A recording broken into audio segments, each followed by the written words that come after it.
Friends అందరికీ నమస్కారం అండి. ఇప్పుడే అందిన వార్త, తెలంగాణలో భారీ భూకంపం, తీవ్ర పరిస్థితి, తీవ్ర దారుణం అంటూ లేటెస్ట్ అప్డేట్ అయితే రావడం జరిగిందండి. సో ఆ వివరాలు ఏంటన్నది వీడియోలో తెలుసుకుందాం. వీడియోని చివరి వరకు చూడండి, అర్థమవుతుంది.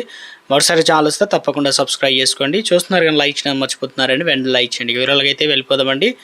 సో ముఖ్యంగా చూసుకున్నట్లయితే తెలంగాణ రాష్ట్రంలో భూకంపం అయితే రావడం అయితే జరిగిందనమాట. సో ఏ టైంకి వచ్చింది, ఇక ఇందుకు సంబంధించినటువంటి కంప్లీట్ ఇన్ఫర్మేషన్ అనేది మనం వీడియోలో తెలుసుకుందామనే ప్రయత్నం చేద్దామండి. ప్రపంచవ్యాప్తంగా వరుసగా భూకంపాలు అయితే వస్తూ ఉంటాయి, ప్రజలకు కంటి మీద కునుకు లేకుండా చేస్తున్నాయి.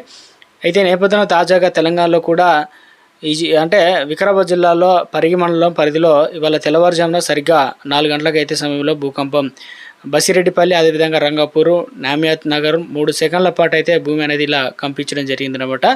సో ఇక దీంతో గ్రామస్తులంతా ఒక్కసారిగా అలర్ట్ అయ్యి ఇక ఒకసారిగా ఇళ్ళ నుంచి భయంతో పరుగులు అయితే తీశారు. అయితే రిక్టర్ స్కేల్ పైన భూకంపాల తీవ్రత ఎంత నమోదైన విషయం అనేది ఇంకా తెలియాల్సి అయితే ఉందన్నమాట. సో భయాందోళనలు అయితే ప్రజలు ఒక్కసారిగా పరుగులు అయితే తీశారన్నమాట. సో ఎందుకంటే ఇప్పుడే అంటే దీనిపైన భూకంప రిక్టర్ తీవ్రత అనేది 3.8గా నమోదైంది. కేంద్రంగా ఆసిఫాబాద్ వద్ద ఉన్నట్లు అధికారులు అయితే వీటిని గుర్తించడం జరిగింది. కరీంనగర్, జగిత్యాల, సిరిసిల్ల, పెద్దపల్లి జిల్లాలో భూకంపం వచ్చిన కాసేపటికే ఈదురుగాలతో వీయడంతో విద్యుత్ స్తంభాలు అంతరాయం ఏర్పడింది. భయంతో ప్రజలు పరుగులు తీశారు. ఆస్తి నష్టం సంబంధించి ఇంకా వివరాలు అయితే తెలియాల్సి అయితే ఉంది.